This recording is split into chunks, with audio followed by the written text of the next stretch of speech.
UP PCS के आप सभी अभ्यर्थियों का देवप्रयागम आईएएस के इस ऑफलाइन और online UP special current affairs की क्लास में स्वागत है। मित्रों, हम लोग अपने करंट अफेयर्स की क्लास की निरंतरता बनाए हुए हैं। हालांकि 2-3 दिन जो प्रयागराज में शटडाउन हुआ, उस शटडाउन के कारण थोड़ी सी क्लास डिस्टर्ब हुई, तो आज हम लोग क्लास में चर्चा करेंगे। वैसे हमने पिछले क्लास में उत्तर प्रदेश के पुरस्कारों के बारे में चर्चा करना था, लेकिन थोड़ा सा एक टॉपिक है उसको एक पूरा कर दें, उसके बाद फिर हम लोग आगे आते हैं, कुछ नीतियों के बारे में चर्चा करेंगे और भी महत्वपूर्ण व्यक्तित्व पर चर्चा करेंगे। देखिए, उत्तर प्रदेश में आपको बताऊं मैं 3 भारती के नाम से 3 पुरस्कार चलता था। एक पुरस्कार पहले चलता था यश भारती, जो उत्तर प्रदेश का सर्वोच्च सम्मान हुआ करता था। ये पूर्व मुख्यमंत्री मुलायम सिंह यादव द्वारा इसको शुरू किया गया था, लेकिन जब योगी जी की सरकार आती है तो उन्होंने वर्ष 2020 में इस सम्मान को समाप्त कर दिया और यश भारती सम्मान को समाप्त कर दिया गया। तो अब यश भारती सम्मान नहीं है, बल्कि केवल भारत भारती है और विश्व भारती है। हमने इन दोनों पर चर्चा कर दिया है। भारत भारती सम्मान आप जानते हैं उत्तर प्रदेश हिंदी संस्थान द्वारा दिया जाता है और विश्व भारती संस्थान उत्तर प्रदेश संस्कृत संस्थान द्वारा दिया जाता है। तो भारत भारती और विश्व भारती, यश भारती सम्मान अब नहीं दिया जाता, बंद कर दिया गया है, 2020 में ही बंद कर दिया गया है और उसकी जगह पर एक नया सम्मान शुरू किया गया, उत्तर प्रदेश गौरव सम्मान है। ठीक है, तो अगर हम बात करें उत्तर प्रदेश के सम्मान की बात करें तो उत्तर प्रदेश गौरव सम्मान जो है इस समय, वैसे तो भारत भारती सम्मान सबसे बड़ा पुरस्कार है, लेकिन उत्तर प्रदेश गौरव सम्मान इसमें उत्तर प्रदेश का सबसे बड़ा सम्मान है, सबसे बड़ा पुरस्कार है। ये उत्तर प्रदेश सरकार द्वारा दिया जाने वाला ये पुरस्कार है। ठीक है, इसके लिए ये प्रावधान किया गया कि जो महत्वपूर्ण व्यक्तित्व हैं, पर्सनालिटीज हैं, जो उत्तर प्रदेश की पर्सनालिटीज हैं, जो देश और विदेश में महत्वपूर्ण क्षेत्रों में अपनी प्रतिभाओं का प्रदर्शन कर रहे हैं और या प्रदर्शन कर चुके हैं, ख्याति प्राप्त व्यक्ति हैं, तो उनको सम्मान देने के लिए उत्तर प्रदेश सरकार क्या करेगी, उन्हें उनके गौरव गाथा को बनाए रखने के लिए, उनको सम्मानित करने के लिए उत्तर प्रदेश सरकार अपने इस सर्वोच्च पुरस्कार से उन्हें सम्मानित करेगी, जिसका नाम है उत्तर प्रदेश गौरव सम्मान। हालांकि अभी तक इस उत्तर प्रदेश गौरव सम्मान की अभी घोषणा तो नहीं की गई है कि किसको दिया जाएगा। ठीक है, लेकिन उत्तर प्रदेश गौरव सम्मान के लिए सरकार ने 22 जनवरी 2023 को इसके बारे में एक जो है सूचना दी थी। 22 फरवरी 2023 को उत्तर प्रदेश गौरव सम्मान के बारे में ये कहा गया कि किसे दिया जाएगा, इसके लिए कुछ मापदंड तय किए गए हैं। हालांकि अभी तक ये पुरस्कार दिया नहीं गया है, लेकिन इसके मापदंड तय कर दिए गए हैं कि ये पुरस्कार कितने का होगा, 11-11 लाख रुपए का होगा। ये जो पुरस्कार होगा ये 11-11 लाख रुपए का होगा। ठीक है, तो ये बड़ी बात होगी, 11-11 लाख का ये पुरस्कार होगा, यानी उत्तर प्रदेश का अब तक उत्तर प्रदेश का सबसे बड़ा सम्मान होगा ये। ठीक है, तो ये तो कहा गया है। बाकी दिशा निर्देश वही है कि जो महत्वपूर्ण व्यक्तित्व होंगे उत्तर प्रदेश के, उन्हीं को ये पुरस्कार दिया जाएगा। ठीक है, ऐसे व्यक्ति जिन्होंने चाहे वो कला संस्कृति में, चाहे कृषि में, चाहे उद्यमता विकास में, साहित्य, शिक्षा, खेल, समाज सेवा आदि किसी भी क्षेत्र में अगर इन्होंने उत्कृष्टता प्रदर्शित की है तो उनके इस योगदान के लिए उन्हें यह पुरस्कार प्रदान किया जाएगा। वो भले ही चाहे उत्तर प्रदेश के, चाहे देश में रहने वाले व्यक्ति हों, चाहे वो अंतर्राष्ट्रीय जगत में ऐसा कुछ किए हैं, तो ये होगा उत्तर प्रदेश गौरव सम्मान, जो वर्तमान में उत्तर प्रदेश का सबसे बड़ा सम्मान है। ठीक है, आते हैं देखते हैं लोक निर्मला सम्मान। ये बहुत छोटा सा सम्मान है, हालांकि मान लिया पूछ लिया जाए, ये लोक निर्मला लोक कला लोक संस्कृति के लिए समर्पित ये पुरस्कार है। ठीक है, ये पुरस्कार जो इसकी स्थापना किया था मालिनी अवस्थी ने स्थापना किया था। आप जानते हैं लोक गायिका है मालिनी अवस्थी, तो लोक गायिका मालिनी अवस्थी द्वारा इसको स्थापित किया गया था, अपनी माता निर्मला अवस्थी के सम्मान में इसको आयोजित किया गया था, सम्मानित किया था। तो ये सम्मानित किया गया, बहुत इंपॉर्टेंट नहीं है। ठीक है, आते हैं जो सबसे इंपॉर्टेंट है, जो मुझे लगता है कि इस बात पूछा जाएगा, ये वेरी इंपॉर्टेंट है कि आप जानते हैं कि हमारे प्रधानमंत्री जी द्वारा अंडमान निकोबार के कुछ द्वीपों को समर्पित कर दिया गया है। किसको? राष्ट्र नायकों को समर्पित कर दिया गया है। जो पद्म पुरस्कार, जो आपके वीरता पुरस्कार, महावीर चक्र, परमवीर चक्र जो पुरस्कार प्राप्त व्यक्ति थे, उनको परमवीर चक्र प्राप्त जो थे उनको ये पुरस्कार सम्मानित किया गया है, उनको द्वीपों का नामकरण उनको नाम से किया गया है। तो ये जो द्वीपों का नामकरण किया गया है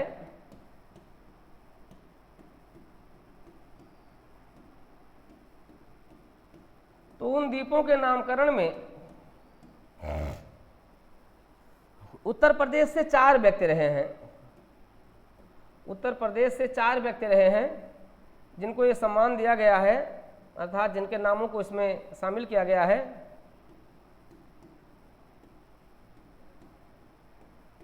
ठीक है, तो वीर अब्दुल हमीद, आप जानते हैं कि भारत पाकिस्तान के युद्ध में वीर अब्दुल हमीद जो गाजीपुर के थे, इन्होंने बहुत बड़ा योगदान किया था और कई टैंकों को, पाकिस्तान के कई टैंकों को उन्होंने नष्ट कर दिया था। अभूतपूर्व वीरता का परिचय दिया था किसने? अब्दुल हमीद साहब ने। ठीक है, तो और उन्हें इसी पुरस्कार, इसी योगदान के लिए उन्हें मरणोपरांत दिया गया था। ठीक है, परमवीर चक्र दिया गया था। तो ऐसे परमवीर चक्र प्राप्त व्यक्ति के नाम पर वीर अब्दुल हमीद के नाम पर अंडमान निकोबार के द्वीप का नाम कर दिया गया है, वीर अब्दुल हमीद द्वीप कर दिया गया है। ठीक है, दूसरा है जदुनाथ सिंह है, जदुनाथ सिंह है,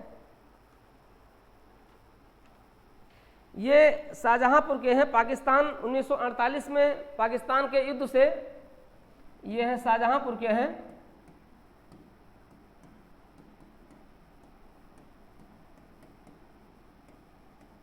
(1948) में जब भारत पाकिस्तान का जब पहला युद्ध हुआ था, उसी दौरान ये शहीद हो गए थे और जदुनाथ सिंह को भी महावीर, ये परमवीर चक्र प्रदान किया गया था। तो आप जानते हैं कुल 21 लोगों को, 21 द्वीपों को परमवीर चक्र के नाम से उन्हें दिया गया है, उनका नामकरण किया गया है। और इसमें में से 21 में से 4 कहाँ के हैं? उत्तर प्रदेश के हैं। तो मुझे लगता है कि यहाँ से प्रश्न पूछे जाने की संभावना हो सकती है। ठीक है, जदुनाथ सिंह है, शाहजहांपुर के हैं। ठीक है, फिर हैं आपके मनोज पांडे, 2 हैं, एक तो है कारगिल युद्ध में, कारगिल युद्ध में 2 हैं, एक है लेफ्टिनेंट मनोज कुमार पांडे, सीतापुर के हैं, लेफ्टिनेंट मनोज पांडे।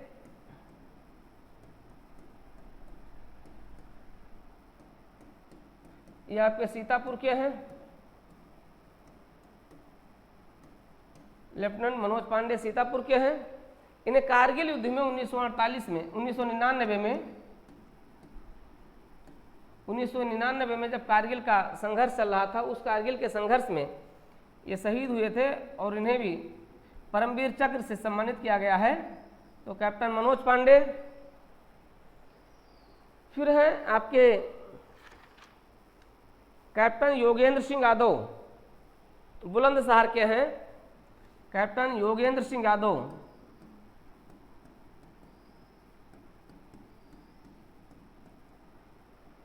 कैप्टन योगेंद्र सिंह यादव हैं।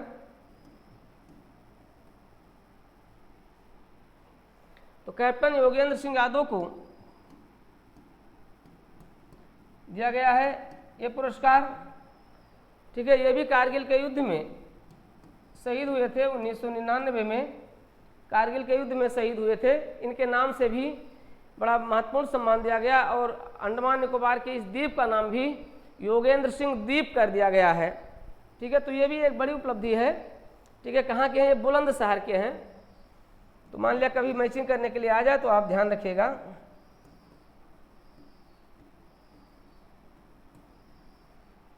ठीक है, तो इस तरीके से ये कुछ स्थितियां थी, इनसे जुड़ी हुई, इनको ध्यान रखिएगा। आते हैं, देखते हैं अगले टॉपिक पर आते हैं। बहुत इंपॉर्टेंट करंट अफेयर्स होगा। देखते हैं, कुछ नीतियां लाई गई थी, हमने कुछ नीति की चर्चा की थी, कुछ नीतियों पर हमने आपके साथ चर्चा किया भी था, उसी को आगे बढ़ाते हैं।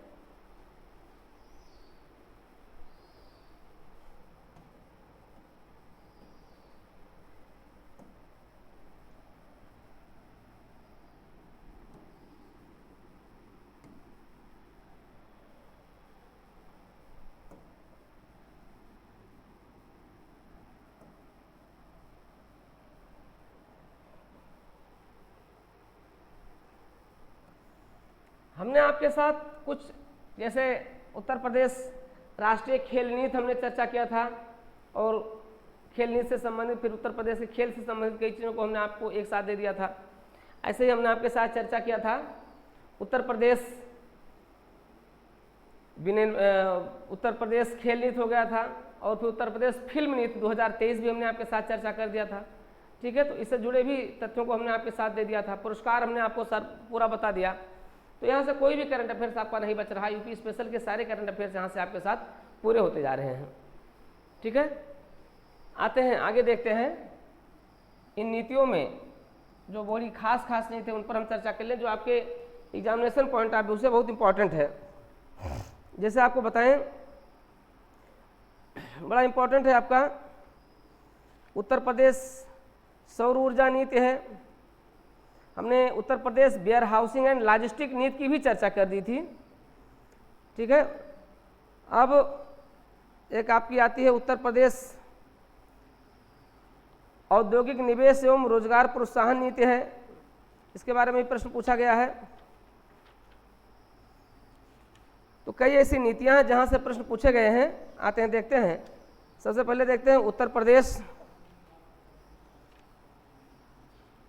खाद्य प्रसंस्करण, उत्तर प्रदेश खाद्य प्रसंस्करण उद्योग नीति। इसको देख लेते हैं, बहुत इंपॉर्टेंट है।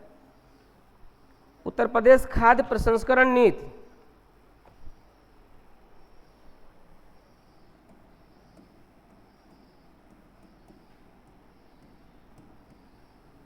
उत्तर प्रदेश खाद्य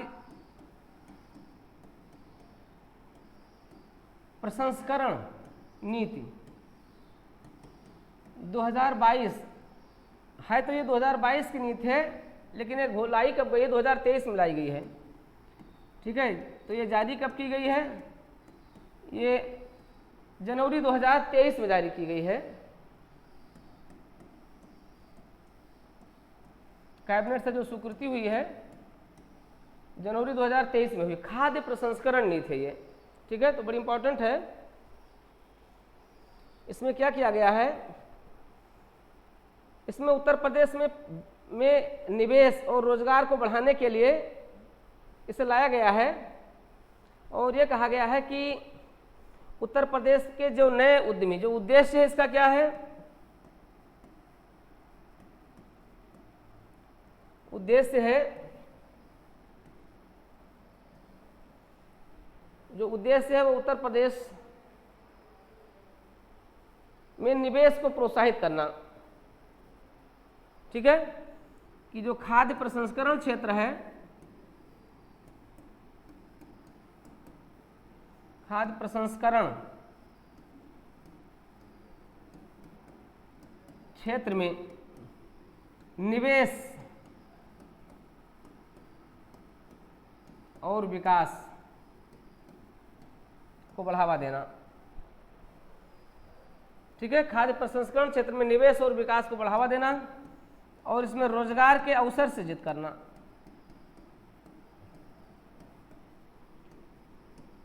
रोजगार के अवसर सृजित करना, अधिक से अधिक रोजगार सृजित होंगे कहाँ? खाद्य प्रसंस्करण क्षेत्र में। आप देख ही रहे हैं, चाहे कृषि क्षेत्र हो, चाहे आपका पशुपालन हो, दुग्ध व्यवसाय हो, इन सभी क्षेत्रों में खाद्य प्रसंस्करण इस समय बड़ी तेजी से हो रहा है। ठीक है, और इसमें नए नए उद्यमियों को उद्यम स्थापित करने के लिए, ठीक है, आते हैं प्रावधान देख लें।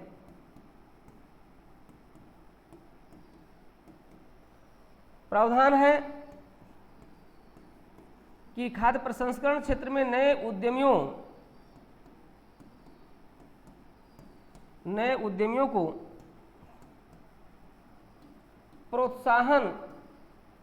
प्रोत्साहित करना,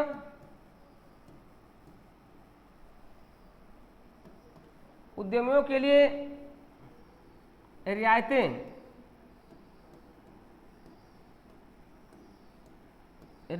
प्रदान करना। अब कितनी रियायतें दी जाएंगी, यही इंपॉर्टेंट है, क्योंकि एग्जाम में यही पूछा जाएगा। एग्जाम में जो आपके होगा यही होगा। उद्यमियों के लिए 35% तक पूंजीगत अनुदान दिया जाएगा। जो उद्यमी होंगे इन्हें 35% तक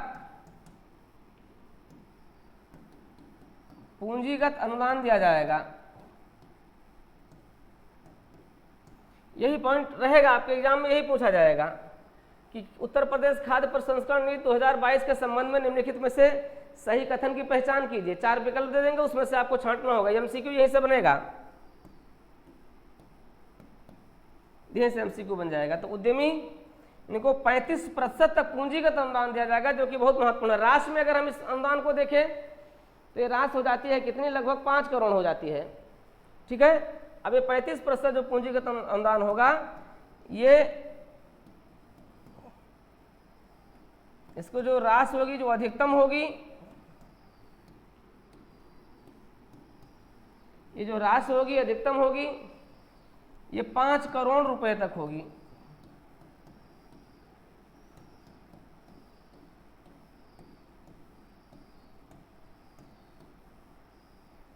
₹5 करोड़ तक की राशि होगी।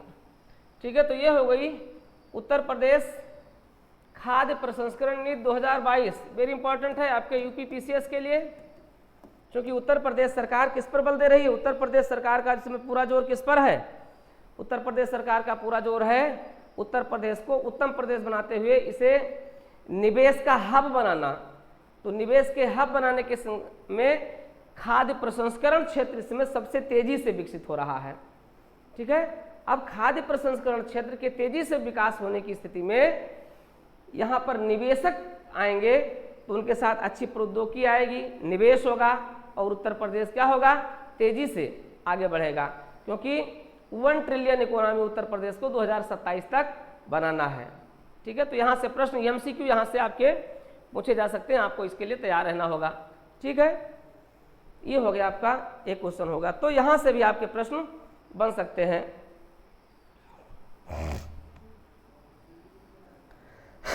अगले पर आते हैं। उत्तर प्रदेश एमएसएमई नीति को भी अगर हम देख लें,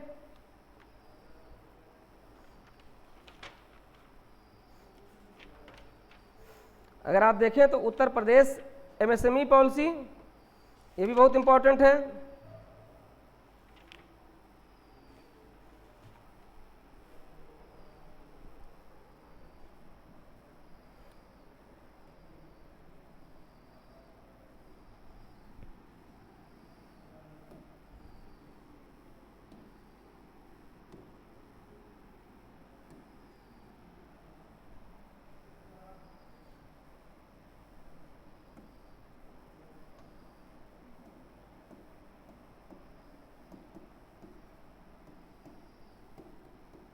एमएसएमई पॉलिसी, एमएसएमई नीति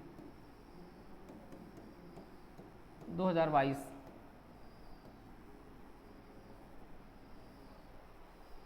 ठीक है, तो बहुत इंपॉर्टेंट है मित्रों, इसको भी ध्यान दीजिएगा, आप लोग देख लीजिएगा। इसे जारी किया गया है, उत्तर प्रदेश एमएसएमई नीति को जारी किया गया है। कब जारी किया गया है, 27 सितंबर 2022 को कैबिनेट द्वारा इसे अनुमोदित किया गया है। इसे जारी कब किया गया,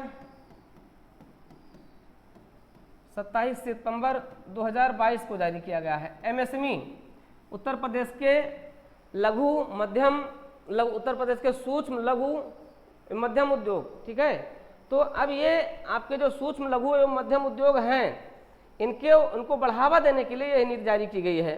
ठीक है, इसकी समय सीमा क्या है,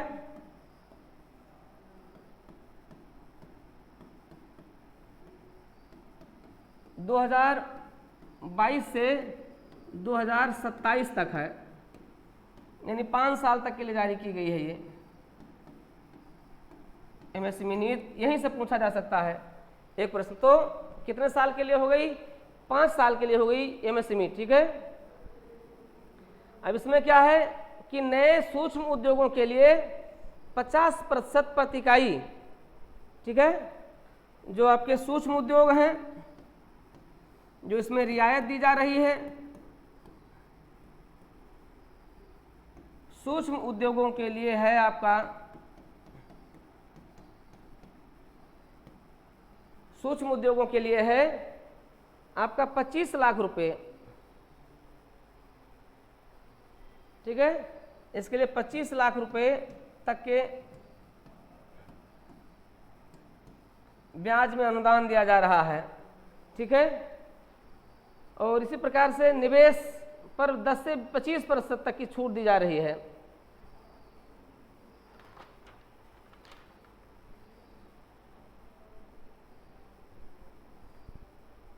ठीक है। साथ ही साथ इसमें बुंदेलखंड और पूर्वांचल क्षेत्र में 25, 20 और 15% की सब्सिडी मिलेगी। अलग अलग क्षेत्रों के लिए अलग अलग दिया गया है। SC, ST और महिलाओं को 2% अतिरिक्त निवेश प्रोत्साहन मिलेगा। प्रोत्साहन की अधिकतम सीमा 4 करोड़ रुपए प्रति इकाई होगी। ठीक है, 4 करोड़ रुपए प्रति इकाई प्रोत्साहन सीमा होगी। 4 करोड़ रुपए प्रति इकाई